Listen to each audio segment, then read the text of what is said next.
since we're streaming.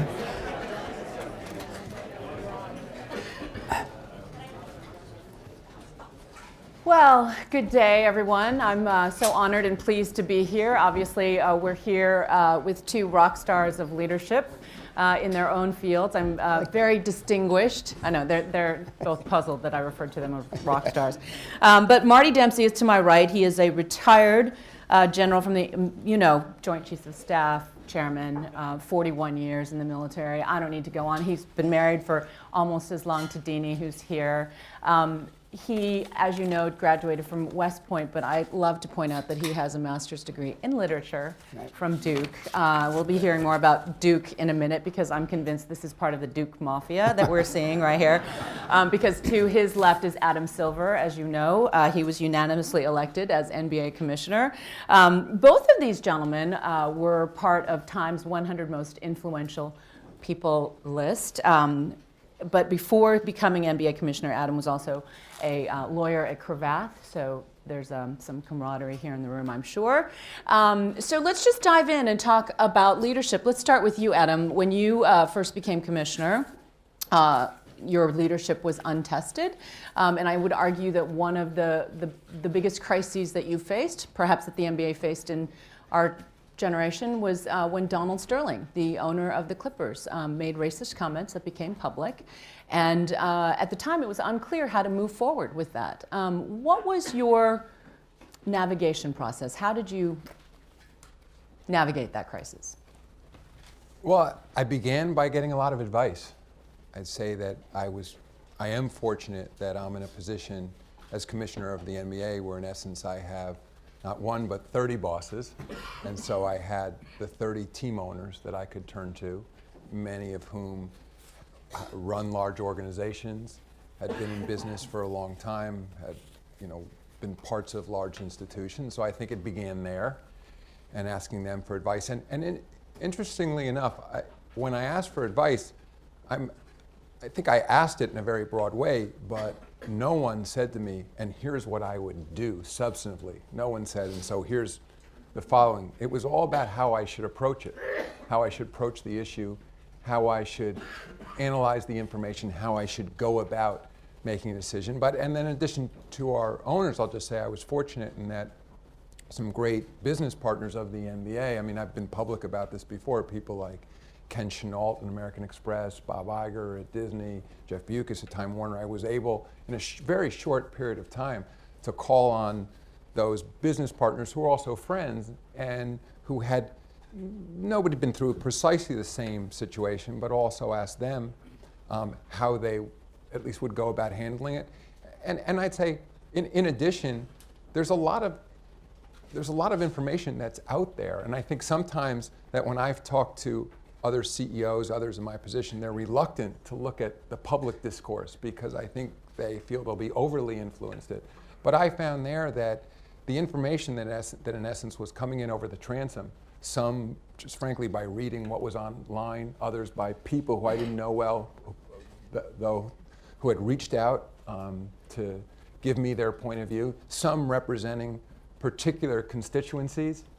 But I found all of that information very helpful. And lastly, I would only say looking back, I think I was fortunate that I was somewhat new on the job. I'd been at the NBA for a long time at that point, but I'd only been commissioner for about 2 months.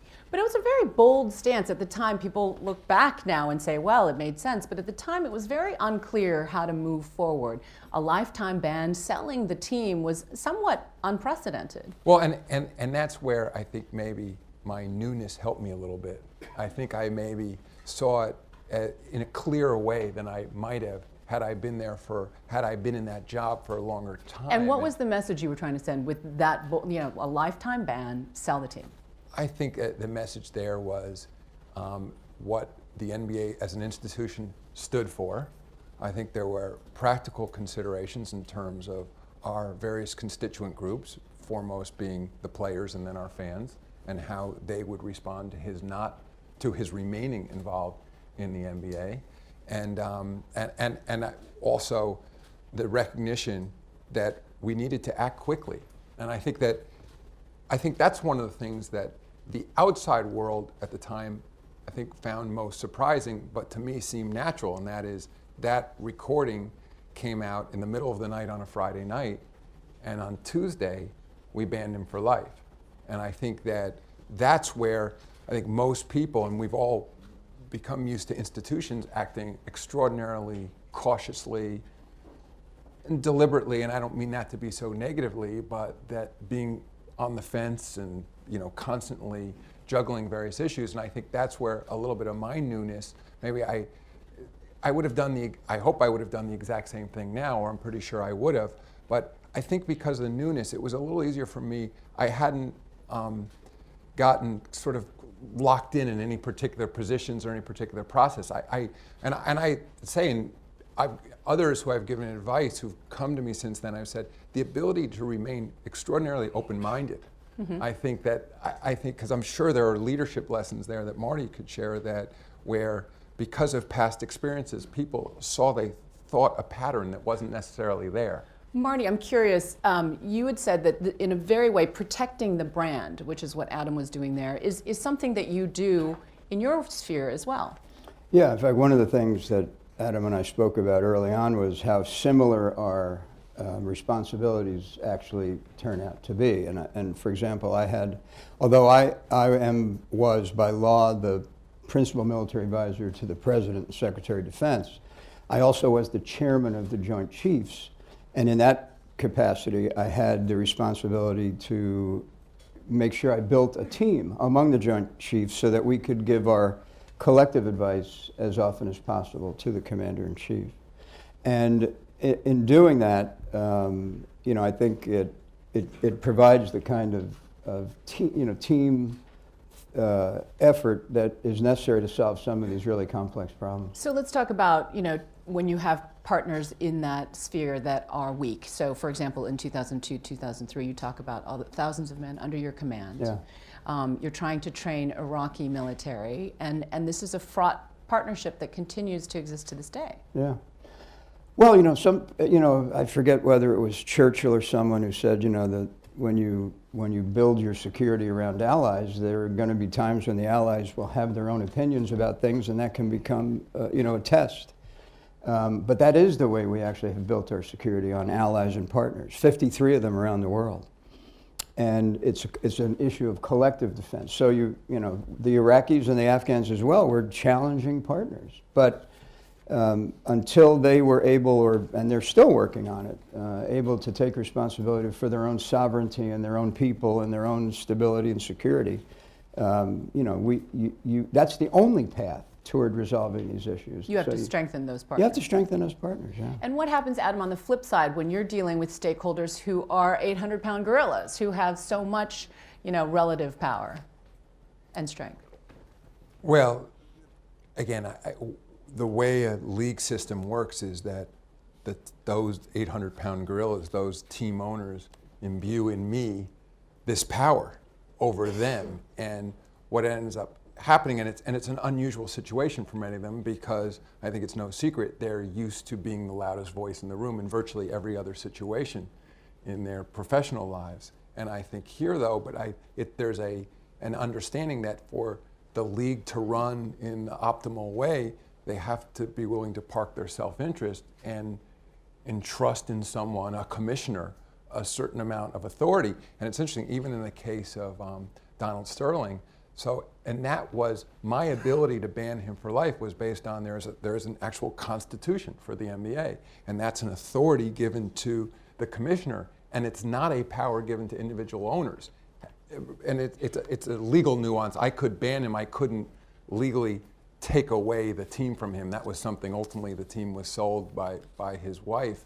But I think they were wise in setting it up that way, because I don't think the owners or any owner is anxious to vote about the outcome of another fellow owner in the league. So this was something where they were very comfortable saying, some of them spoke out, but I think the fact that they were saying, and we're relying on our commissioner to do what's best for the league, as opposed to me going into a boardroom with 30 owners and saying, all right, let's take a vote, all in favor of banning Donald Sterling. You talked about being the loudest voice in the room, and your predecessor, let's talk a little bit about leadership style, was known for being volcanic, having a very loud voice in the room. You're smiling.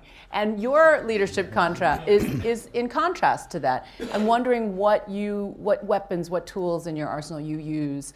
You mentioned the Constitution in that particular example, Well, but look, I worked for David Stern for 21 years before I became commissioner, and I think David was frankly more reflective of his time, of his generation in terms of leadership. And I'm sure Marty could talk a lot about this, I'm sure over the course of your career, having worked for other leaders. And I think it was more a sort of a command and control way, at least this is certainly outside the military, of managing people in David's day. And I think people stayed in jobs much longer. It gave you more leverage over the people in the workplace because you could bark at them. And I don't mean that as a criticism of David. I think he was very reflective of his generation, and I dealt with a lot of other CEOs like that. I think part of what's changed is the marketplace for talent. I think that, and I don't want to make it too focused on David, but if a CEO in this day and age sort of treated employees in a certain way, and they were talented employees, they would leave.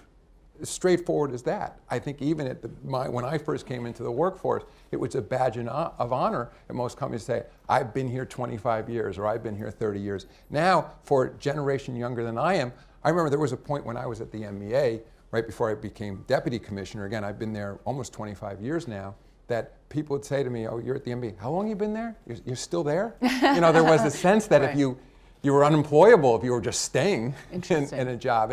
And so I think now, and I mean, it relates to something I've talked a lot about, transparency. I think, and I'm sure there are analogous situations in the military, but there's a different expectation from people in terms of sharing information with them, understanding why you're making decisions, a more collaborative approach. So yes, I have a different style than David, but I'd also like to think that if he had become commissioner in 2014 instead of 1984, that same David Stern would have had a very different style as well, because it would have been more reflective of the times.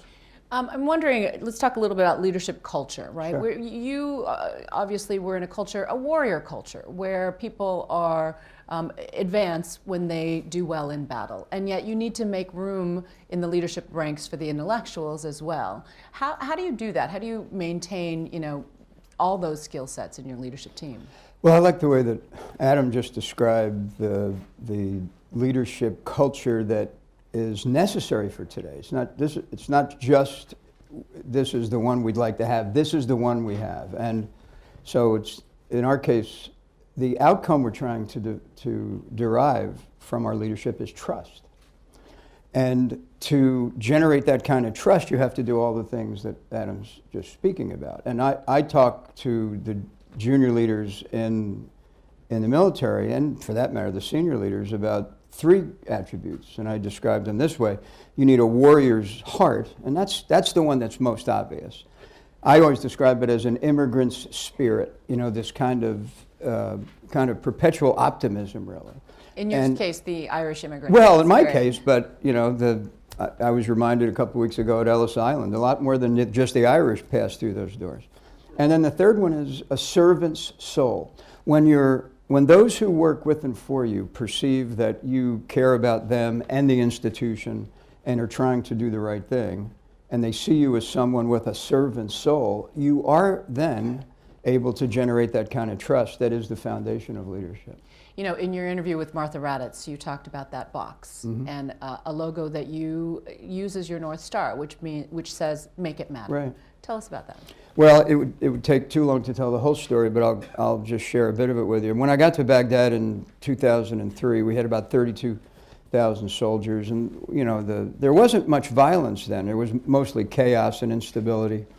And our soldiers were mostly involved in trying to reestablish sewerage, water, electricity, trash removal, and try to help the people of Baghdad get back on their feet. Then the insurgency surfaced and turned both on the provisional government of Iraq, but also on us. And we started taking casualties. And as you've seen pictures of memorial services, we would have memorial services on the forward operating base where the young man or woman had served. And you've seen the pictures. It's you'd put a small box, an inverted rifle, the helmet, dog tags, and a pair of boots. and the entire unit would be there, about this many people actually, and the teammates, usually these young men and women would sally forth with about 12 of them. The teammates, the other 11, would be sitting in the front row, and then the chaplain would say something, the commander would say something, but most powerfully, one or two of them, the teammates, would say something. And at the end of it then, the expectation was that the senior-most folks would kind of go down the line and shake hands and, you know, kind of encourage the young men and women left behind to keep it up. I found the first couple of times I did that, it was almost overwhelming. I mean, I just couldn't find the words.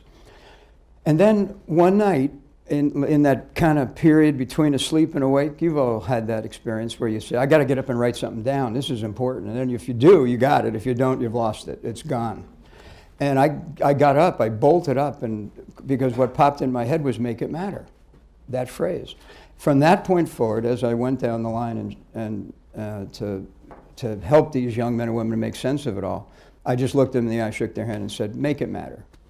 Didn't have to say anything else. They kind of processed it, I kind of processed it, and it became something that became really at my core in terms of leadership. And my theory was, if you challenge yourself to make it matter tomorrow, and then the day after that, and the day after that, that it's the sum total of your life that then matters, not any one individual accomplishment.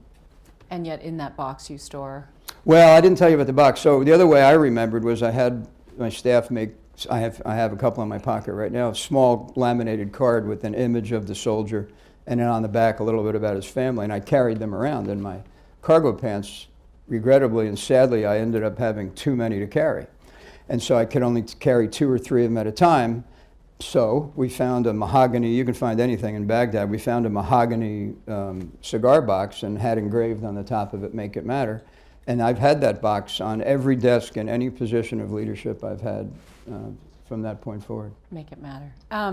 Adam, sometimes leadership involves making controversial decisions ahead of others. You've taken a position on gambling that is a new one, supporting it in times when other leagues don't, when it's quite controversial. The position there has been on sports betting and a little bit on daily fantasy, which is, I wouldn't call it sports betting, but certainly it's been very controversial in the States. And I think our issue there was, to me, it was something that David Stern had historically opposed. And again, I think it's much a product of his time. And with me, it felt I was being more of a realist in that there's estimates that right now, just in the United States, there's up to $400 billion a year wagered illegally on sports contests. And it was a sense that, number one, Marty mentioned integrity before, that putting aside any business opportunity that comes to it from the league, foremost my job is to protect the integrity of the league. And that back to that same theme of transparency, that the last thing you want as a league is that an underground market for gaming. I mean, think for people in the room who are operate in the financial markets. I mean, what I think differentiates our financial markets and makes them so reliable to the rest of the world is the transparency and the rules to enforce that transparency. And the same notion, think about it, when you have irregularities or criminal behavior called insider trading, there's aberrational movement. In stock prices, you have the same thing in sports contests. There's, in essence, there's a marketplace of ideas that set, let's say, a line on a contest. If that's all happening underground and there's no exposure and there's some unusual behavior going on, you really can't monitor it. And by decriminalizing, it would, obviously the NBA wouldn't have, the revenue wouldn't be impacted. It may. Well, I think if it were decriminalized, first of all, I mean, I don't want to make a secret of it, it's our intellectual property, so presumably there would be potentially a licensing fee to the NBA if it were decriminalized. What the framework that I'm suggesting is it should be regulated. I mean, by the way, it's illegal in pockets in the United States. For those of you going to in casinos in Las Vegas, there's these parts of the casino called sports books. Sure. And they have these big tout boards and there's odds on games and you can go up to the window and you can place a bet there. And there's limited pockets where you can do that now online in Nevada, and there's a few other exceptions. But right now, there's federal legislation in the United States that carves out Nevada. And so what our position is, that rather than just carving out Nevada, and especially since all of the betting action is moving online for the most part. I mean, Vegas is less than 1% of the amount of sports betting. And if somebody, I mean, football is a much bigger betting sport illegally in the US than the NBA is, but if you went to Google and you put, our playoffs are going on right now, and you put in bet NBA, you could spend the next day looking at various sites that which you could put your credit card in and make all kinds of wagers. So our feeling is, one, it should be regulated on behalf of the integrity of the NBA. It would allow us to monitor, and frankly also, it would become a form of taxation for the states. Sure.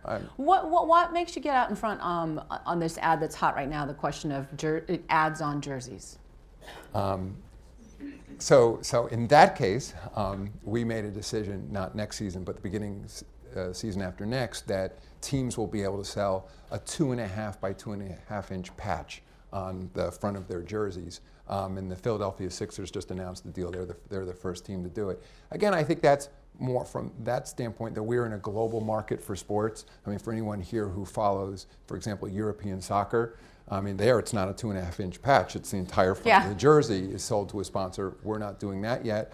But look, I also, part of transparency, I'm running a business. This is a for-profit business. So one, yes, it will generate additional money. Players have been, the way our collective bargaining agreement works, roughly 50% goes to the players. But maybe even more importantly, I mean, this is a long-term interest, business interest of the leagues, that if companies want to put their brands on our jerseys, they're going to become that much more engaged in our business. And so whatever, if they spend a few $1 million to be represented on a jersey, the greatest likelihood is they're going to amplify that message with tens of millions of dollars that they spend promoting the NBA. And by the way, many of those companies, I think, who are likely to buy these patches will be based outside the United States. So think about it, whether it's Chinese companies or Indian companies or companies based in Africa or Europe, then also making that decision to invest and, in essence, market the NBA. So, I get the other side of it is don't schmuck up the jerseys, and I'm a purist and all that. You know, and schmuck to me, is a technical legal term, right? Exactly, and I think it's a fair compromise position. It's again, it's a 2.5 inch patch. I mean, for those of you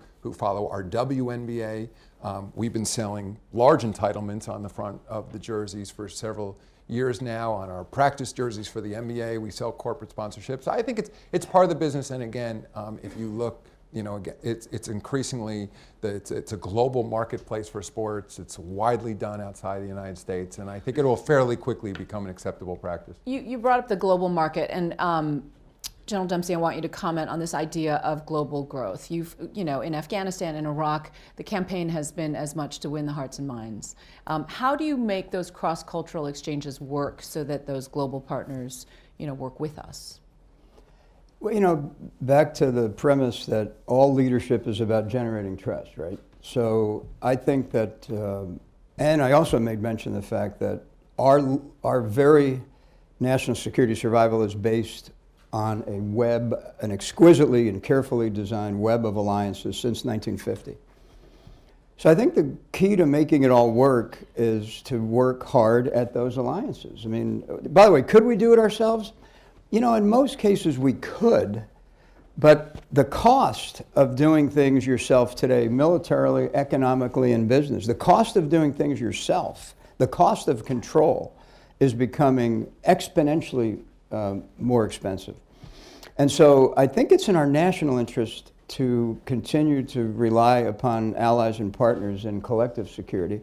And what that means is you've got to work at multinational organizations like the North Atlantic Treaty Organization or ASEAN in the Pacific. And you've got to demonstrate you know, that you're willing to lead from within. I know there's all kinds of ways to describe leadership these days. You know, I am a student of words, and words do matter. So let me try leads. We have to lead from within, but we do have to lead. And as we lead, and as we are respectful to our allies and partners, I think that we will find our way forward to maintain this system of alliances that has helped us remain secure for the last 70 years.